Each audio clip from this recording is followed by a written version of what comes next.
привет! Думаю, каждый из вас сталкивался с проблемой, что у него протирался коврик. Как всегда, водительский. Так вот, я специально купил одну штуку, которая сможет сэкономить вам 5000 рублей. А именно столько стоит сейчас оригинальный коврик. И сейчас я покажу, что из этого получится. Итак, чтобы починить коврик, мы с вами покупаем вот такую штуку. Называется подпяточник для мебели.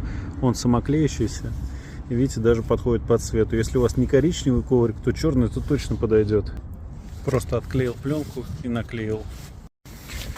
Вот такой легкий колхозный ремонт коврика за 150 рублей, вместо того, чтобы покупать новый оригинальный. Ну а сейчас их купить проблема, но и цена, конечно, кусается. Но все как с завода.